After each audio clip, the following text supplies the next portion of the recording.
And Jesus went out again to teach by the Sea of Galilee. And when the crowds became unmanageable, he got into a small boat. And he went out a little while and he sat down in the boat, and then he began to teach to the people, all assembled there on the shoreline. And he did so by telling them parables. One of his teachings went like this. A farmer went out to sow some seed, and some of the seed fell on the path, and it was quickly gobbled up by birds.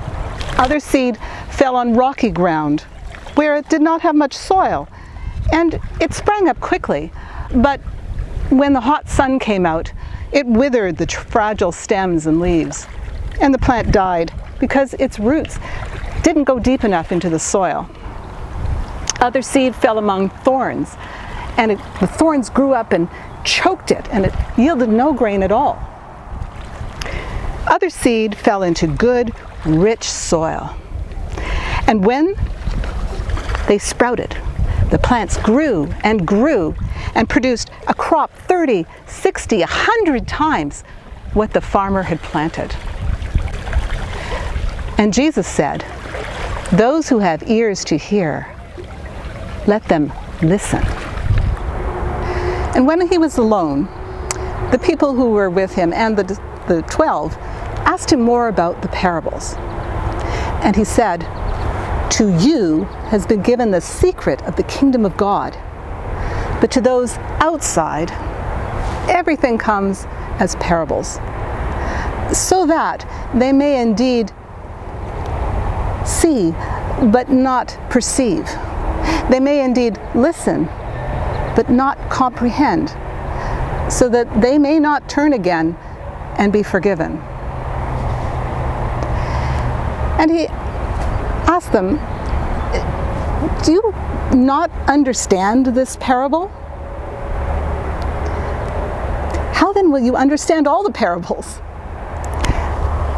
The sower sows the word."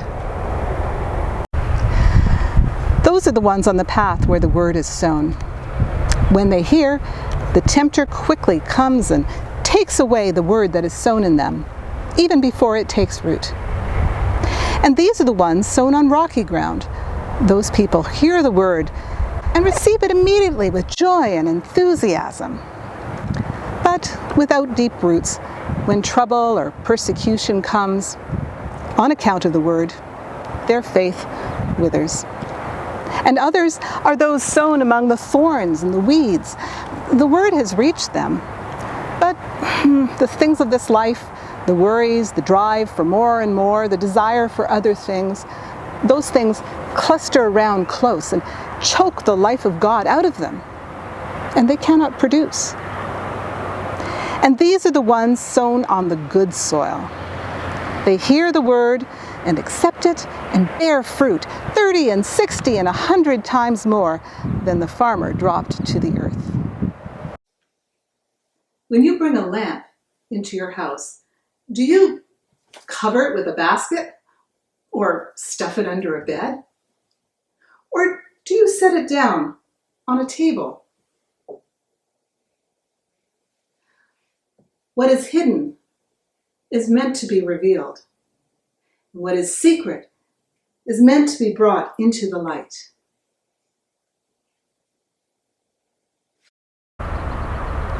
Let anyone with ears to hear listen. So consider carefully what you are hearing. Pay attention, because the measure that you give will be the measure that you receive, and then more. For to those who have, more will be given. And to those who have nothing, well, what little they have will be taken away.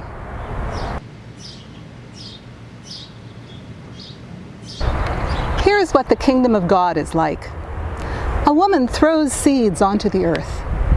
Day and night, she works and she sleeps, and the seeds sprout and climb out into the light, even though she has no idea how it all works. It's as though the soil itself produced the grain somehow, from a sprouted stalk to ripened fruit. But however it happens, When she sees that it has grown and ripened, she gets her tools and baskets and begins to gather, because the harvest has come. What else is the kingdom of God like? What earthly thing can we compare it to? The kingdom of God is like a mustard seed, the smallest of seeds that one can sow.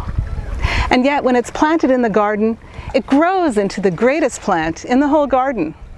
It's so big that birds can come and make nests in its branches. Jesus told many parables like this to the people who followed him, to the extent that they could hear them. He spoke to them only in parables. But when he was alone in private with his disciples, he explained everything to them.